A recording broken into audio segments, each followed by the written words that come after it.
شعور لایا کتاب لایا وہ حشر تک کا نصاب لایا،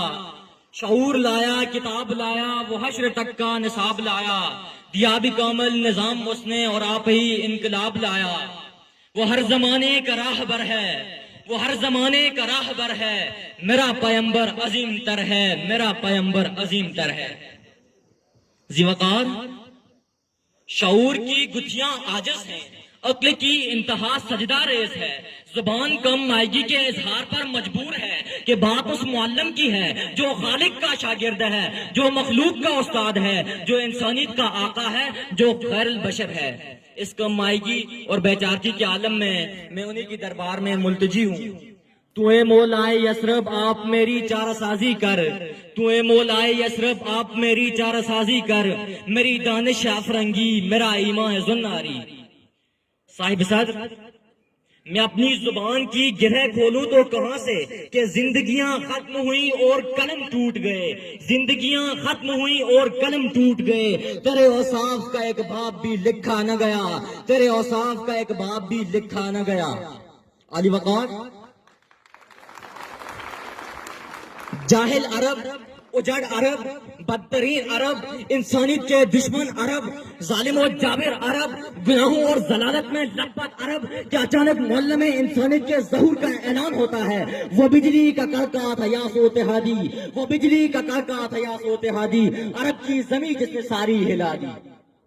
سیدہ آمنہ کے بطن مبارک سے ظہور فرمانے والے عظیم المرتبت پیغمبر جن کو کائناتی عالم میں انسانیت کے تزکیہ اور فلاح کا کار عظیم دیا گیا، جسے خدا نے خود معلم بن کر کتاب سکھائی اور پھر ساری کائنات کا معلم بنا دیا، جو کتاب و حکمت کی تعلیم دینے آیا، جس کی شان ہی وَيُعَلِّمُهُمُ الْكِتَابَ وَالْحِکمَہ ہے، جس کا تعارف ہی کتاب و حکمت کے ماہر ہونے کے ہے، اور کتاب بھی اتنی عظیم، جی ہاں علی وقار کتاب بھی اتنی عظیم کہ 21ویں صدی کا علم سائنس اور ٹیکنالوجی بھی حیرت ہے۔ میرا نبی کس کتاب کی تعلیم دینے آیا؟ وہ کتاب جو مردہ دلوں کو زندہ کر دے، جس نے جاہل روح کو تہذیب کا موجد بنایا، جس نے کیسر و کسرا کے مینارے توڑوائے، جس نے جمیت آدم کی بات کی، جس نے آزادی کی امنگیں پیدا کی، جس نے حریت کا درس عام کیا، جس نے انصاف کی حکومت قائم کی، وہ کتاب کہ جس کے معمولی سے علم پر سلیمان علیہ السلام کے دربار کا عام شہری بھی ملکہ بلقیس کا تخت پلک جھپکنے میں دوسرے ملک سے اٹھا لے آیا۔ ذی وقار بات اس مہر تاباں کی ہو رہی ہے جس کی تابانی سے کائنات خدا روشن ہے، جو مظہر نور الہی ہے، جس کی کروڑوں جہتیں ہیں، ہر ایک جہت کے لاتعداد پہلو ہیں، ہر پہلو میں لاکھیں کرنیں پھوٹتے ہیں، ہر کرن کے لاتعداد رنگ ہیں، اور ہر رنگ میں اتنی طاقت ہے کہ اگر ایک جھلک بن جائے تو نوریوں کے امام اپنے پر بچھا دیں، اور ایک جلوہ نمائی پر جہان طور بن جائے۔ ذی وقار خود محبوب ربانی کا ارشاد گرامی ہے، انما بعثت معلما، بے شک مجھے معلم بنا کر بھیجا گیا ہے۔ جی ہاں ذی وقار اتر کر ہرا سے سوئے قوم آیا، اتر کر ہرا سے سوئے قوم آیا، اور ایک نسخہ کیمیا ساتھ لایا، اور ایک نسخہ کیمیا ساتھ لایا۔ صاحب صدر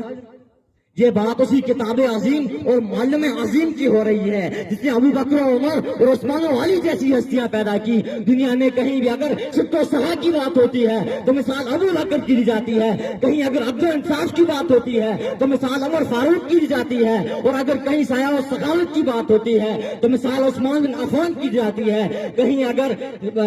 جرات و بہادری کی بات ہوتی ہے تو مثال علی المرتضیٰ کی دی جاتی ہے۔ صاحب صدر آپ صلی اللہ علیہ وسلم کا اٹھنا تعلیم، آپ کا بیٹھنا تعلیم، آپ کا چلنا پھرنا تعلیم، آپ کا کھانا تعلیم، آپ کا بولنا تعلیم، آپ کا سننا تعلیم، ایسا معلم کبھی ہوا ہے اور نہ کبھی ہو سکتا ہے۔ جی ہاں ذی وقار زندگی گزارنے کے سلیقے اور تہذیب سے نا آشنا قتل و غارت گری میں ڈوبی عرب قوم کی کایا کو پلٹ کر رکھ دینے والے معلم اعظم نبی انقلاب محمد مصطفیٰ صلی اللہ علیہ وسلم ہے۔ یہ آپ ہی کا مقام و کمال تھا کہ ایک جاہل قوم کے دل و دماغ میں انقلاب برپا کر دیا، اور ایک بڑی تعداد میں لوگ زیور تعلیم سے آراستہ ہوئے اور آنے والے لوگوں کے لیے علم کی ضیاء ثابت ہوئے۔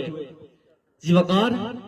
آج ہمارے معاشرے کو انہی تعلیمات پر عمل پیرا ہونے کی ضرورت ہے جو آج سے 1500 سال قبل معلم انسانیت نے اپنے پیروکاروں کو دی۔ میں اشعار کے ساتھ اجازت چاہوں گا۔ شایان نبی کیسے کوئی مدح سرا ہو، شایان نبی کیسے کوئی مدح سرا ہو، سرکار کی توصیف کا حق کیسے ادا ہو، سرکار کی توصیف کا حق کیسے ادا ہو۔ امی کوئی ایسا جو معلم ہو جہاں کا، امی کوئی ایسا جو معلم ہو جہاں کا، بے زر کوئی ایسا جو شہ ہر دو سرا ہو۔ ہر دور کی تاریخ سے یہ پوچھ رہا ہوں، ہر دور کی تاریخ سے یہ پوچھ رہا ہوں، ہے تیرے یہاں کوئی جو آقا سے بڑا ہو۔ آپ کی سماعتوں کا شکریہ۔